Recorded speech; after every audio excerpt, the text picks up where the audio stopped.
Tanya. The MTG podcast is a virtual space for women and minorities in the tech and creative industries. Tune in as we explore inspirational, educational, and community insights through different perspectives, expanding the diverse cultures and societies that reflect us. We're more than a designer. We're more than our name badge. We're more than the work we produce. Welcome to the More Than Graphics podcast. We're that tribe. What's up, y'all? I literally cut off Priscilla mid-sentence just so I can play the intro. Sorry. I was just blowing my nose to be continued here in about 2 seconds. Oh, goodness. Bless y'all's heart. We are starting this live episode, and boy, do we have a lot to chat about tonight. I am Danielle. I am Priscilla. And yeah, the two of us tonight. It's the two of us. Primarily, our third sister, our third charm sister is indisposed. And so we're kind of like excited, but also nervous, excited at the same time. So, Cicely, if you're watching this or streaming this, we're thinking of you, friend. And we love you and all the things. Hearts. But in the meantime, we've got a killer episode. I feel like just in general, just to catch up with life. So wherever you're listening from today, whether you're listening from YouTube, if you're listening from LinkedIn, if you're listening from Facebook, welcome. Welcome to the More Than Graphics podcast. It is a safe place for women and minorities in the tech and creative fields. I am really excited about this particular episode because there's a lot happening in the world around tech and creative spaces, right, Priscilla? And I feel like we've got some things to unpack. So wherever you are, let us know where you're coming and tuning in from, whether it's Kentucky or beyond, and we'll kind of get the conversation started. So launch. That's been the conversation currently around this month, launch. And if you got to hear our original episode interviewee, Derek Sloan, he's an amazing person. First off, he's femme for me. So a personal friend that got to come on the show and talk about his expertise in ways that we can use the word launch to propel either avenues in therapy, avenues in seeking help, avenues in how mental health and mental awareness is so vital and important to the stage of life. Spring gives me all the feels, right, Priscilla? Like, how do you feel about? I mean, spring just does that. Yeah, I mean, I'm launching into allergies. Right. I'm launching into my fifth tissue box. That's what I'm right. Same. Like if y'all saw us like literally 30 minutes ago. We're puddles. In Kentucky, in the Kentucky area, the allergen level is just skyrocket. It's ridiculous. So if you're experiencing allergies and you're in this area, or maybe you're experiencing allergies and you're not even in this area, but you're doing it anyway, we're with you. Sympathize. You are with we're channeling each other in spirit right now. So all the remedies for that. I feel like spring right now, when we talk about launch overall, I'm just thinking transition, change. I love the way that Derek in his episode specifically talked about how launching is like the propelling motion. It doesn't say up, right?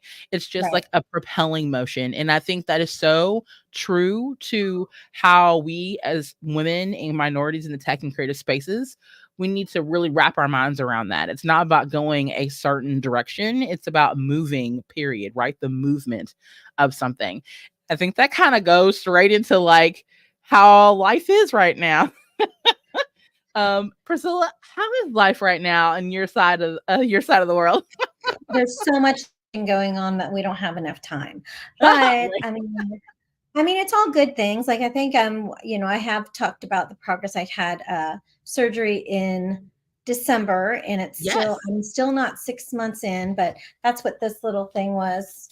Is my ice pack because I'm getting some pains back here. So I know the feeling. And yeah. And, you and I, Danielle and I had a talk earlier today about some things that I'm kind of setting up for and very excited about that. And us being able to do more things together. That's very exciting. Always exciting whenever we get to work together. So yes. Yes. I love tag team collaboration. It makes my heart happy. Yeah. My favorite is collecting all this and sharing with people some of the fun conversations we have. Right. This is going to be the fun part. Is me slowly releasing the batch of loaded content that will be between the two of us over the next couple of weeks, even months, even. So I'm just super excited about where this is going to go. We're getting. You have no idea why we're getting. So to be continued. Blah. I love all of it. So natural. Evil laugh. We're not influenced. We're not influenced by any type of things. This is just natural. Full disclaimer. Yes. I love it. Okay, so as we talk more about launch, I'm ready to kind of dive into some of these launching conversations, right?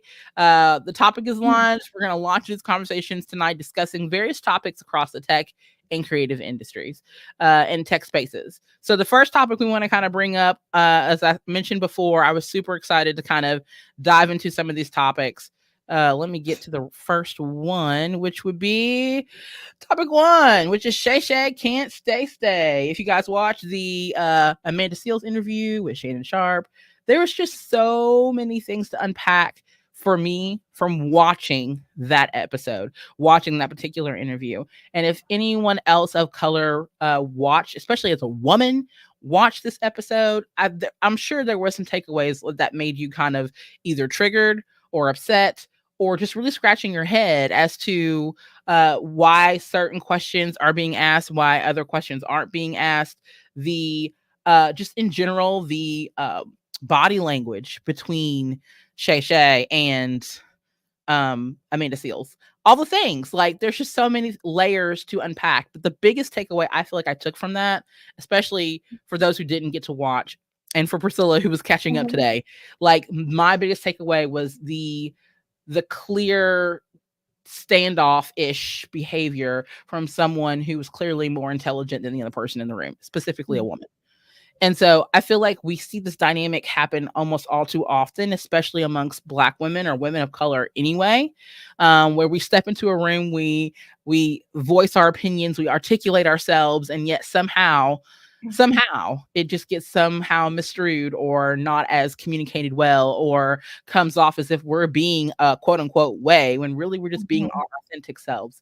And so Amanda really walked into this interview being her most authentic self, and it just wasn't, it didn't come off very well. And it really kind of makes you think, like why are we still doing this in 2024? Because we all know, and we know that this is not going to be completely unpacked or taken apart in a year or even a decade even, but still kind of very contemplating to me, like when are we going to be seeing more as equal in that area and less of a contributor or an add-on or a plus one, or that's a good thought, hide that away somewhere and come back to it later, or the other way, which is, give it to a man who will amplify it greater and you just took backseat. Right? Like a lot of those feelings stirred up when watching some of this interview a little bit. But Priscilla, what was your kind of thoughts on that? Well, I didn't catch it, so I just caught the snippets of it. But from what, I was listening to, what were the ladies that your aunties could never. Your aunties could never. Yeah. I saw their, how they kind of interpreted it. And then I found like a little clip because I was trying to find something of there. And I was asking you about it. And you said that was early on. And I was looking at the body language in there and his body language. And that's why I was asking, at what point was this conversation?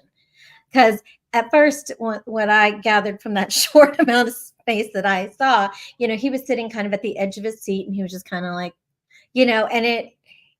and it wasn't like a relax, hey, I'm going to talk to you. It was almost like, yes, can you tell me your little, it's like me talking, like when you're talking to somebody, tell me about what the story is that you want to talk about. Oh, really?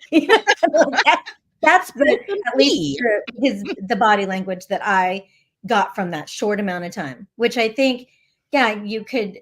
I don't know if I would be interested in seeing how the body language changed. Like if she started speaking a certain way, did he start tensing up and acting like, or was he? Yeah. It was tone. It was definitely tone. And definitely body language too. But I just feel like overall, when you're being a journalist that quote unquote just interviewed Cat Williams and did all the things there, like where do you go from here? I guess that's the question I have for Shay, because that was a bomb. Like for me, that was a very low bomb. It made women look boggled in some areas because of the way that he interviewed her. Mm. And so my question is, in the scope and realm, right? We've seen some of the best. We've seen Oprah, we've seen Montel, we've seen Jerry Springer, we've seen this range, right, of talk shows that give deep-ish but personal interviews. And it's just kind of like, what lessons are we taking now from what we've grown up with to what we see now, that is considered quote unquote entertainment, or what is it called, a one-on-one, personal interview, exclusive, that's the word I was trying to go for, an exclusive interview. So I don't know, I think he leverages his platform more than what he should, and Shannon needs to shut up or put up, one of the two. Well, as you're talking about that, it does make me think about, like, because I remember I saw this whole entire special, they talked about Barbara Wawa, Yeah. what she did. And the thing is, like, I kind of wonder is sometimes on these interviews, I guess there's maybe not everybody can do this. That's an interviewer. Like, really, do you care about the person that's, that you're speaking to? Is it something that you want to hear about? And if you don't care about it, are you able to be, like, about it? Yeah. Right? I mean, that's like, you think about, like, well, a lot of times when people talk, like, the big things like the politics, the religion and stuff, can you hold your composure and let the other person say their thing, even though it's a different truth or belief than you? And at least, like, not like you're trying to convince them that your way is right, but just at least give them the respect and the time, the space, right? Yes. Hold it for them. Yes. And Shay did not, he did not. That was not. I don't think there was a good acknowledgement of that. Mm-hmm. And Amanda was picking up clearly on that, but at the same time, she was going to say what she was going to say anyway. Yeah. And I feel like that's the game plan for a lot of women who are extremely intelligent, but are not in a way to be in a room of men or people. I don't want to say just men, but people like that type of closed-ish mentality for Shannon to even dismiss someone's personal, racial interferences in life. Okay. And I'm gonna call it that. I think it's very interesting how dismissive sometimes people, specifically men, can be of women's personal experiences. And it's our emotional intelligence that we're sharing. Amanda has all these accolades. She's academically inclined. And yet here we are again, having to dumb down, water down ourselves to make us more digestible for the person who's just sitting in the chair asking questions. Yeah. And so I just feel like that has got to be so exhausting. And we as women of color, especially in these tech and creative fields where it's more technical, right? We have to be more specific in all the ways. This just puts us on edge even more. It's very infuriating. I'm just tired. I'm tired of that. Okay. So we're talking about on the interviewer side, right? Mm-hmm. And what about on the interviewee side? It's like, after you're done with that, you're like, hey, do not ever, whoever it is, do not ever, right? But do never put me on something like that again. And it's like, do you? Because I know you've been on several podcasts and stuff. Sometimes I know you want to just kind of get out there and you just speak to whatever, but then sometimes I guess you have to be, it's kind of like a double-edged sword, right? It is. You want to get out there, but then it's like you also risk on that, going somewhere like something like that. And how are you able to handle yourself in a situation like that? Which, I mean, I will say, I don't really know, like, does she have children or does she have, so this Amanda Seales she's recently came out about her autism, not too long ago. And she's been a little bit more verbal about that process and what that is for her. Yeah. And I think that is so different. I'm seeing a lot of this. I think we talked about that a little bit before too. Like, we're seeing a lot of women come out and talk openly about this more, which I am so for. Salute, rah, all the things. But I do feel like, they walk into spaces like this, right? Mm-hmm. And it can feel a little bit confining, simply because they're, as much as they are trying to be themselves, they're still, again, like we talked about, watering ourselves down, lowering ourselves to a level where it's easier for someone else to digest. And we're just above and beyond that. 2024, we're not doing this, right? We're not watering ourselves down. We're not making ourselves small. I have a commissioned piece, actually, by Bryce. Hey, Bryce Parkway. He has a piece from Hippolyta from Lovecraft Country, and I love her character overall in this absolute beautiful series. And her part as a mom was that she was watering herself, making herself small so that other people would just continue to love, embrace, and do all the things, in and around her. But the challenge was, will you choose to continue not to make yourself small so that you can be all that you could be? Right. And I love that picture sits right above my head. And it's one of my favorite ones. It reminds me of this instance, which is what happened with Amanda on this interview. So I just think it's so important that women out there, especially if you're in the tech and creative fields, we're speaking directly to you. Do not water yourself down. Do not make yourself small. This is the area where you can shine the furthest and the brightest, because we're needed. We are an essential part of this industry. We help build it from the ground up in a lot of areas. We just didn't get the recognition all the time for it. So I feel like because of all the experiences that we've had, both on personal levels and both in the professional realms of these industries, we have the gusto. We should not feel as if we need to make ourselves smaller. And we should be advocating for more women to make themselves bigger.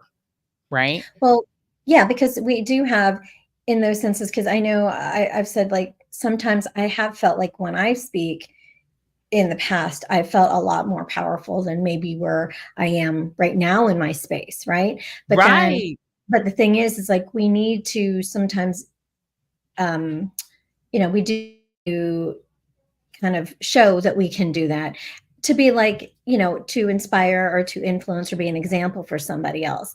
And like I've said many times, is I have these moments where I'm kind of a little bit softer spoken, I believe, but then I will go back and revert to some spaces in which I spoke, and I'm like, hey, who's that girl? And you go, oh wait, that's me.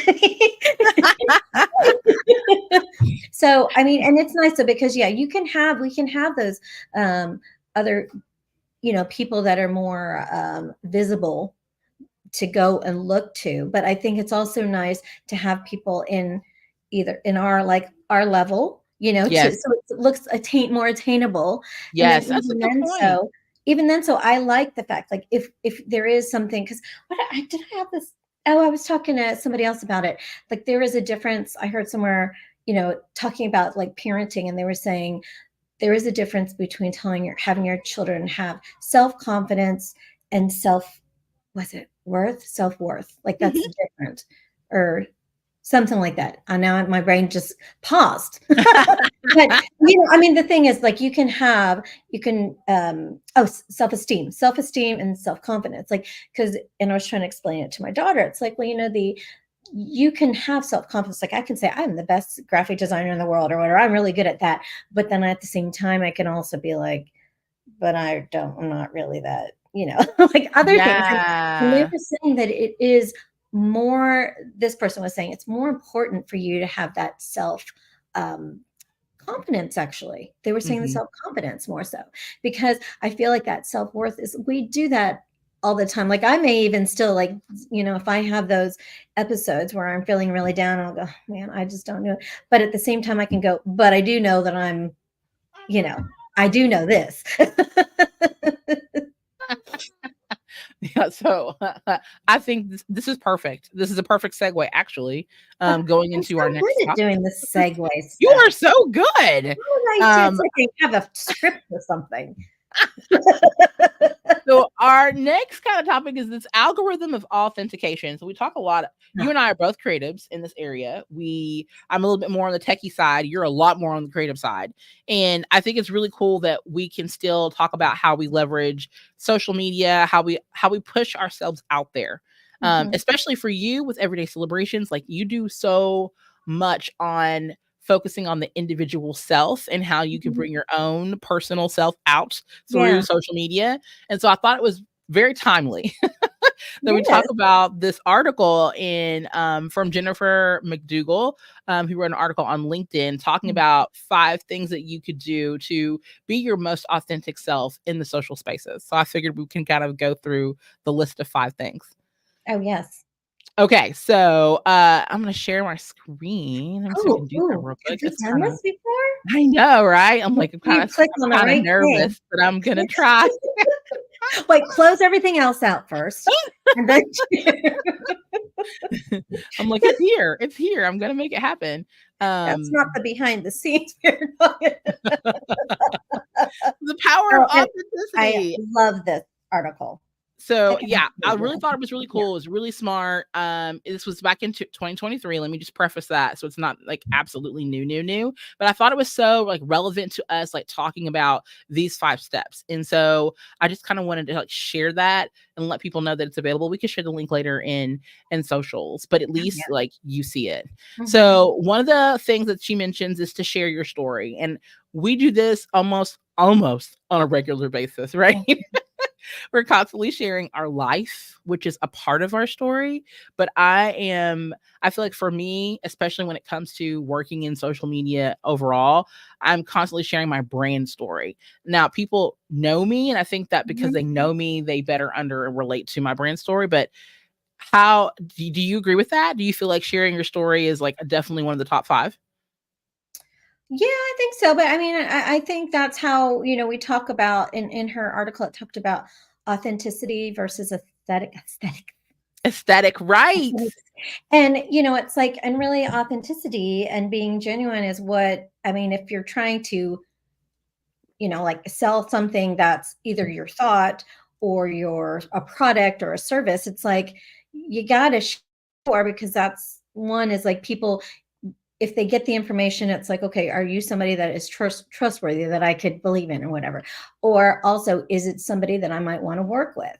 And I think we've talked about this, and this kind of goes into that second one about being transparent. But I think the transparency and sharing the story is kind of like the same thing. It's like sharing it, you are being transparent. And then like it says, we wrote here about people, it builds the trust. And I think that's very important. I know, like I realized while I was doing heavily into the celebrations, when I would throw in there to people, I would be transparent about it, because, we know a lot on social media that we see only the good things, right? But that's why it was important for me to sometimes throw in there the hard times. Like I'm a real big speaker for depression. And I would say there were several nights before I went live, because I always made sure I posted right before midnight, so it was still in the day. But after I put the kids to bed, and as a single mom, I was crying and I was so upset because it was like hard times.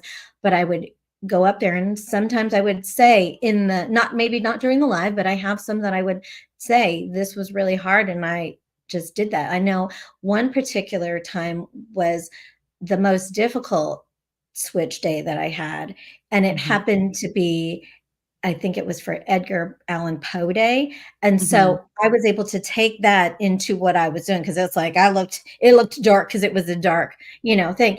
And I did share I had at the time a Facebook group, and I shared like the backstory of that. And I think it's nice, because then people don't think that you're just, you're just right there. You're actually a human person, and who doesn't want to, it's like you start to kind of get to know these people. And like we do it with celebrities all the time, right? We're so into like TMZ, all that stuff. This is on a less celebrity level, but I think it's so important. I mean, at least that's how I say, I did for a while. It's like, I think you and I've had this conversation about branding. It's like, I want people to see who I am, because I don't want them to be, they hired me and they're like, oh wait, you kind of dressed yourself up like a floral bouquet once. I love that. Okay, or whatever. And it's like, and I want them to know, this is me. If you want, like, and I think I told you, that's how I got hired once, is because someone saw how I was doing it every single day, and they're like, I need somebody that can think out of the box. Yeah, and absolutely. You can't get that without being transparent. That's right. I love it. The highs and the lows, like all of it, the ebbs and the flows. It's so important to showcase not just the highs, but also, or the tops, the highs, but also the lows, right? Like all the places in between. And that is something I definitely need to do more of, because we showcase a lot of the highlights overall as my business Octane that does that. But at the same time, I try my best to also be transparent by not necessarily putting on a face full of makeup, by showcasing, children running in the background, or, things that are undone or unmade, or showing my spaces. Like right now you're seeing this backdrop and it looks cool and all the things, but take 2 steps to the left or the right. You're going to see you're going to see a bra over there. You're going to see some stuff. So I agree. Like, no, I was going to say that's what 2019, 2020 did. Oh, yes. You froze up for a minute. That everybody was like that. It broke down that kind of wall when everyone's like, oh, so everyone right. with their pajamas, or everybody sitting in underwear and a nice shirt at the top, right? It really leveled out the playing field, so to speak. Yes. And it dropped, like your standard could drop for things.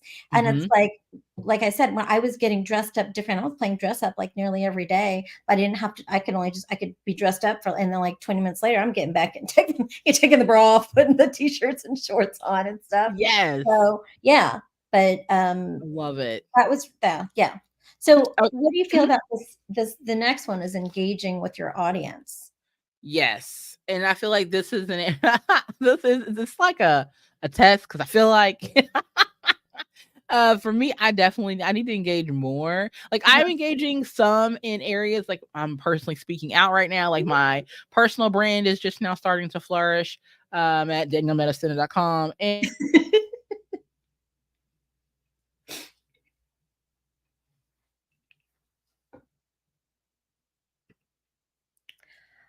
oh, got you froze. Randomly. Okay, there we go. There it is. Ta-da! I was like, I have to come up with a song for when it freezes up. Right. We'll be right back. Right. I'll 90s, like retro, like commercials. We'll be right back after this. I'll engage with the audience while your connection gets back. Again. I'm making a sign right now. She'll be right back. And I'm gonna write it backwards because I know that's how it is. Oh my gosh. Look, you are talented if you're able to do that. I can't. But I do agree, like engaging with the audience is super important. I find so many different ways that there's so many different ways that you can do that, right? You can do polls, quizzes, you can do lives like we're kind of doing right now. Like there's so many different ways that you can interact and engage with audiences. But what I personally love is when people engage back with me. So for example, we talked about one of the avenues and communities that we have is a newsletter. We put out a newsletter. I love seeing all the different people respond. Priscilla's one of them. She's guilty. I love what you share. It's like, I love it. It's one of my favorite things to do. So engaging with people, hearing that engagement, hearing that community feedback is super important for me, and it validates me wanting to be more engaged with my audience versus me talking to the to the abyss and not hearing anything or getting a reaction from anyone, which totally circles back around to what's happening right now. Thanks to everyone who's liking and loving and sharing our content right now. Thank you. This is one way to be authentic, right? For us to be authentic is to step into these places and spaces and talk. So I appreciate that, everyone. Are there some amazing people on here? I am seeing a couple of different people interact. Yeah, which I really like. Misty Ray has been on fire tonight. Thanks, Misty Ray, for all the feedback. Let me share one. I know. I was like, oh.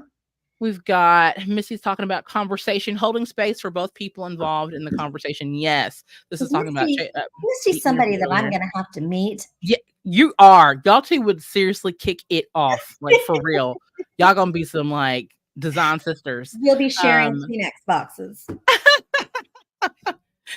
She also talks about holding space for yourself, being transparent, feeling free enough to be truthful while others are standing in your Yeah. So true. And of course, you're welcome, Misty. Thank you so much for tuning in and listening tonight. Let's keep it going. So we've got stay true to your values. And I do think that that's so incredibly important as we talk about being a creative in online spaces. Like, yes, it's cool to look at trends and it's cool to like try to find a trend that maybe you can adapt to, but only doing what's coming out, I feel like is treacherous water, right? Well, I can speak for this because I don't know any trends. I don't follow any of that stuff. I just do. I mean, when like, so this one feels really, I can really relate to it because I always say I'm the grandma of the group, right? And I don't, and I go to Danielle saying, hey, is this still cool? And I don't, because I always, and this is kind of like how I do with branding. It's like there are things that are on trend and stuff, and I kind of refuse to almost do that for some people unless that's their thing. And I have a client that retro is her thing and that's it. Like, so it's not going to be dated and stuff. But I try to do the things that are not dated, and that includes for me, like things that we're talking about. If this is, we're talking about social, as far as like for me or even for my clients, I mean, I do say, I want to be back to that authenticity. I mean, I'm staying true. I'm not gonna, there are some, I'm not gonna do the things that are popular, because by the time I figure out how to do it, it's already done. Like, I'd rather be my own cool than everybody else's. Hey, I love that. I want to be my own cool. Ooh, somebody quote that later. I love that. All right. So share up to date and current pictures. How you feel about that one? This one is the only one on this list that I was like, no. And you know why? You know this. Okay. So, and I don't know, Misty may not know me. Hey, Misty, not yet. But like, I was posting when I was doing everyday celebrations consecutively. I did it consecutively for 1,000 days on social media. Right. And it was celebrating a different holiday every single day for 1,000 days. Now, there were days in which I went a long time doing it, and then I ended up in the hospital a couple times. So then I had to repurpose. And then there came times when we get in a different life situation and I ran out of time or I got very busy. But I had that stuff and I banked up my vault, my library of things. And and that's, I think, is one of my things that I am really, proud of and value, for me. It's like, and I don't think when they're saying here, what she's sharing up to date and current pictures, it does kind of depend on where you're at and what you're speaking. Right. But I think there are a lot of things, as if you do stay true to your values, then none of that stuff is going to be ever dated. Like, and a lot of things are, people do throwbacks or, whatever. And it's so nice. And there are ways in which, if you think it creatively, and speak it creatively, you can use it and just repurpose it for something else. And even if you were like showing something in the 80s, like I said, right now, 80s, you'll be fine. Like, I could probably show the ones where my bangs are up high like this and find some old one. I can find some way to use it. There was it punk rock or National Rock Day or something that you totally had the tall top hair and it was so banging. I love that. Like, you need to bring that back. I think I used that on one of our reels. Oh my gosh, you were so hot. Like, can I just say that out loud? I was just like, oh my gosh, this is so cute. I need to do this every day. Yeah. Oh, you're making me want to go back and put on some makeup. I love it. I love it. So as we kind of wrap up these ways that you can be authentic in social media, we'd love to hear your thoughts, your ideas on any of this. If you feel like there's a step we missed or a tool we should be talking about as well in regards to the algorithm of authentication, let us know. We want to talk about it. We can put it in our socials. You can follow us on Instagram. You can also follow us on Facebook at MTG the podcast. So we want to hear all your content. We want to hear all the things. So keep it coming. All right. Yeah. So moving on to segue number 3, which would be talking about how to be authentic. These two guys right now are being super authentic. Let's talk about, for 2 seconds, this brand war between Drake and Kendrick Lamar. So if you don't already follow the beef right now, it's getting pretty heavy. About less than 6 hours ago, Kendrick Lamar released a clapback rap song, if you will, in response to the diss that Drake responded to from the original diss. That have, so, come on, y'all, it's classic rap battle, like Sean Puffy comes versus Big Pun, like all the things. Like this even reminds me back of even more, like, I'm thinking Breakin'. Yes. And Beat Street, and I'm thinking, yes. Remember that ABC? I talked about, I think I brought this up before. It was an ABC after school special called The Pilot. And the person was dressed up in a pilot and they thought it was, they do think it's a dude, but it's really a girl who really knows how to break dance. And she has to dumb herself down to make it look like, shoot, full circle. Right. That is total full circle. You're absolutely right. Oh my goodness. But yeah, I relate. Like the way they've pushed out different brands. They've talked about everything from I think Fubu to Tommy Hilfiger to places in Japan to all these different, I guess, landmarks, if you will, of the things that they've been able to build their empire with and whom they've been able to build their empire with, if you will. And it's just like hardcore makes me think about the way that brands go against each other, like in a rap battle, if you will. So like Pepsi and Coca-Cola and all that kind of stuff, like it's all there. And what brought this up is another reference LinkedIn post from my friend Craig Brim. I want to give proper attribution to him, and I'll share my screen here about that because that was so important that he shared this story, but also share it from a perspective of branding. And I thought it was the coolest thing. So yeah, shout out to you, Craig, for just being awesome and me sharing like this cool post specifically about brands with beef and the strategy behind them. Like this slide is so dope. If you don't already follow Craig, like he's on it. And I love the fact that he already talks about how brands are already doing this, right? The classic clashes like Coke versus Pepsi and Apple versus Microsoft, and, you know, how we can leverage the beef that's happening between these amazing two lyricists and rappers and how we can fuse that into brands, right? How do we set ourselves apart? And one of the questions or the bigger topics that stood out to me from this was actually understanding like and being okay with naming and labeling an enemy. A lot of people feel some kind of way about that. I actually put this in one of my brand workshops recently about knowing who your nemesis is. And a lot of people kind of got defensive from that point. They were like, we don't have a nemesis. What, we're friends with everybody. And I'm like, wrong answer. Because I feel deep down, we all have to have something that we stand for or against. It doesn't have to be a person. It doesn't have to necessarily be a thing. But maybe it's a value. Maybe it's a specific stance against, I don't know, for a while I was against the color pink, y'all. So, I mean, like there's different things that you can be for or against. And I feel like, thank you. Did your skin start? now I'm rocking it now. Like I'm putting it in with the blues. I'm rocking the purples. I'm like, I'm crossing over a little bit. Well, you know, the thing is like with that, you know, it's always talks about, you make you think about the whole good versus evil thing. Like you can't have, right? We all know this from watching all the superhero things that we do and all that in every story, in everything. There was always, because, you know, it's like we even had this in that conversation about Avatar a while ago, which I finally caught up to entirely. But, you know, because you have to have in order. And the other thing is, like we said before, is a lot of times if you don't have that, like if we don't have failures, that's kind of like if you don't have failures, then how do you appreciate the successes? And you can't get to the success without the failure. And the same thing with like, I mean, if you're not, then it's like, it doesn't, having this beef thing that they do, it gives them more passion to share who they are.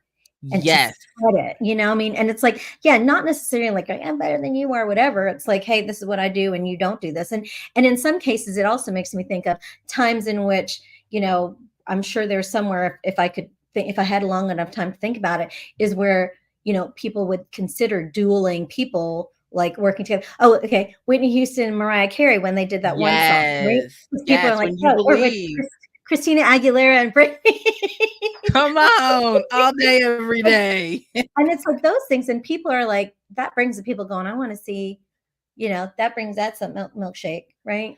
Who says that this is not all going to lead up to some giant collaboration tour and they're both going to be on the same stage doing a joint song together by the end of it all, both making in money, bringing in all their brands, all their people, all the things. Who knows? Something like that, right? Right. Like Band-Aid or the live. Now you're telling yourself, okay? Break aid. Okay, so next one is our last topic of the night. Really kind of helps summarize, you know, a lot of this. I'm gonna read some of these comments that are on here. Thanks, Misty. Let me see what's got here. This is old. I am Pete Rock and CL Smooth. Oh my gosh. She really is going back now. Girl crush, right? Here we go, right there. That's so wonderful. Misty, I love it. Let's talk. I love it. I love it. Okay. Okay, so our last. Let's do this. Love it. Let's do it. Yes, marketing throwback. This is kind of our wrap up for the night. I want to talk about the Toyota Swagger Wagon campaign. Everyone remember that from like 10 years ago, where Toyota did this campaign, and I have to give attribution for this as well, because I do believe it's Octavia Warren. Let me make sure I had it right because I don't want to make sure I messed it up. It is Octavia Warren. Hey girl, hey, you posted this case study and I want to give you like all the shine because this was cool. Let me share exactly what that looks like. I thought this was the coolest thing ever. And I'm still learning more about the pros and cons from this cautionary tale, if you will. Ooh, are you afraid of the dark kind of feels. Cautionary tales. How Toyota got it wrong. This post on LinkedIn, again, by Octavia Warren, is amazing. I really appreciated her coming out and saying how this was really kind of cool in thought, but over time, it just kind of also became, again, like you said, a cautionary tale about how we can appropriate culture better in our marketing campaign. So if you haven't already seen the Swagger Wagon commercial, if you don't even know what the heck I'm talking about, I need you to go to YouTube, look up Swagger Wagon original and let that sucker play because you're going to be like, OMG, this is cool. I did take my notes. You did. Okay, cool. I want to hear them. It's so dark here. Now I look like I'm peeping really, questionably on my computer late at night. So I need to turn on some light. Yeah, go for it. But this is kind of where I was like super excited about the Swagger Wagon because I was just like, for me, it spoke directly to me. I thought this was the best thing ever. I thought it was the coolest thing that I've not at the time. At the time, I thought it was the coolest thing that I saw. But I was so happy because I feel like Toyota really kind of got it. Like they understood the dynamic of, let me look it up right now. Here it is. They understood the dynamic of what this could be or what this is. So again, I really encourage you to check it out. I can't put it in the comments, but you guys can look it up for yourself. It is fun. It's hilarious. But let's just talk for a second about the pros and cons of it.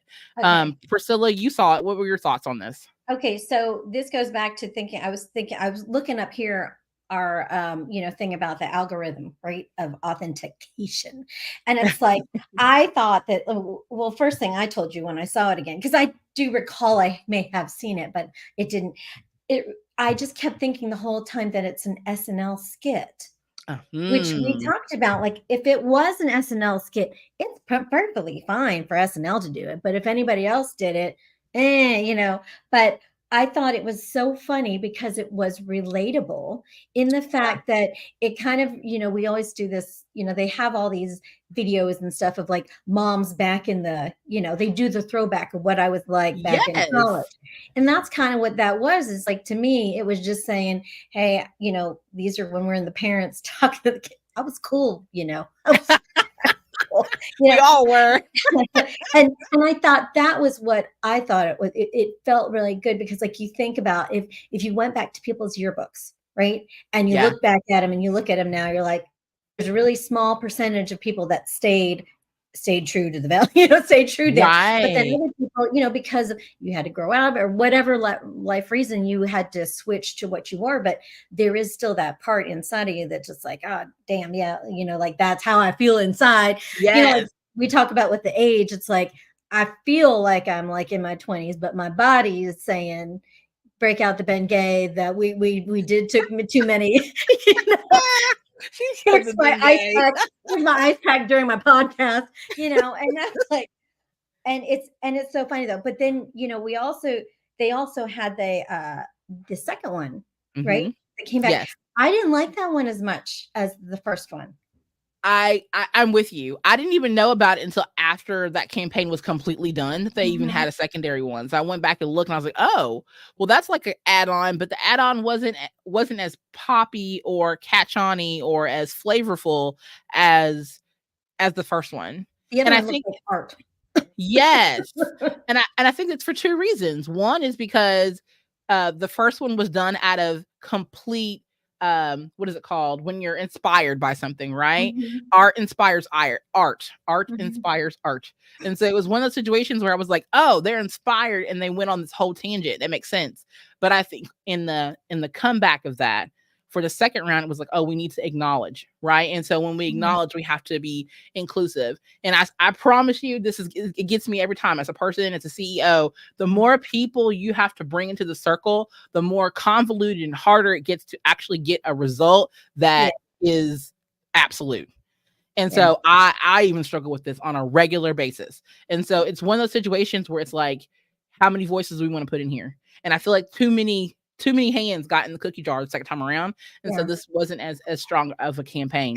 You know what? It ended up looking to me is like, when we were in grade school or something and we had to do the videos at home, the home videos. Mm-hmm. That's what it looked like to me. Like the other one I thought had production, SNL production, Right. And it's like, then it's, then this one was just kind of like, let's get our, camcorder and we're going to go in the backyard and everybody, but it wasn't even in a DIY good way.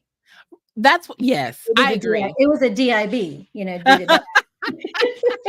That was a good one. I like that. I personally, like I said, I love the first one. I feel like I'm amongst so much of a diversified community. This is a great, I feel like a good pinpoint indicator, like looking back at it, what will we do different? We would probably not include a middle-aged white suburban family. Maybe it could have been a Latina family instead. Maybe it could have been more of a blended family even, instead of just a middle-class white American family. I think that could have been the difference between what was working then and what could work better now. Because the second one was 2015, I think. Mm-hmm. And then, so it depends on what you're saying when you say, what would you do differently? Depends on where it was, right? Because we could have done this even differently from today versus even like 3 years ago, it would have been done differently, right? Like if it was done during the pandemic type of thing, can you imagine like what? Right. Maybe that was the home movie, Yeah. But I think that, I mean, I would have liked to have seen it kind of be almost the same thing as it was, kind of like a sequel. I would like to have a sequel. And even if you said like you have more, more variety of, different type of lifestyles and stuff, maybe they could have been their neighbor driving by, like they have them in the back driving by, hey neighbor, and they're older or something, or they're in their rocking chair looking at them across the street, or some sort of like, nod back the to kids it. grew up and they took the swagger wagon and then they did like their own version of it or whatever. Exactly. They put some like, tricks in the back and it's like all stacked up and the hydraulics are popping in the back, all the things. Yeah. It was definitely, I think what I had read in the comments are people were saying it was definitely like forced and it didn't. That's like that back up to that authenticity, Mm-hmm. It wasn't, and I mean, I don't think that was as engaging with the audience. And then if we're looking at this thing, right, we're like, stay true to your values. No, it looks like somebody. Fine, we'll do that. Right. And I think that's the lesson that Toyota took from all of this was we need to stick true to our values. Yes, it's cool to be trendy, but let's stick to our values. And they better understand, I feel like, from this campaign, what to kind of lean closer on and what not to kind of stray from. So I just like that. I just thought that was a cool kind of like case study, kind of broken down. What could we do? What could have been better? Did it work initially? Yes. Yeah. But over time, I feel like as America has grown and more leaning on interracial intersections. There we go. As we come to more of that intersectionality of what works in marketing, which is showcasing more diversity. That is kind of like the bread and butter now. So would that work now? Yes, but we would have to really tweak it to kind of make it work for 2024, I think. Well, there are ways to do it. Like I think the other thing is, that when you were saying all that, in my head flashed like all the VH1 behind the music, and type of things like that. Like, like when I see some of those, like I saw this one on Prince, I kid you not, we were stuck up watching the TV. We're like, we got to go to dinner. Next, it's midnight because they did one after. And, when they show like the behind the scenes or they talk about the backstory of that stuff, you really get pulled in. And I forget where I was going with this conversation, but it was a connection somewhere. But no, like the, yeah, like if you were to, like, you're talking about the, what were you talking about? You're talking about, Toyota and their, their values and sticking to that. It's like, yeah, if they would have gone back and reference, I mean, it was like I'm saying, it's Oh, I may have lost Priscilla for a second. Okay. Oh, maybe not. While we're live on the air. Okay, I may have to wrap this one up. Okay, let me go straight to our feed. Hopefully Priscilla can join at the very end, but this is kind of where we're going to sign off most likely, just so we can kind of keep things going. Let's see. Okay. All right. Let me keep on going. So before we wrap anything up tonight, I just want to thank everyone for watching and participating in our chat tonight. I really appreciate hearing Priscilla's voice and thoughts on these topics. We talked about a lot of things that are important. And I'm just glad that everyone could be here tonight to kind of help unpack, share your thoughts, your feelings, your comments.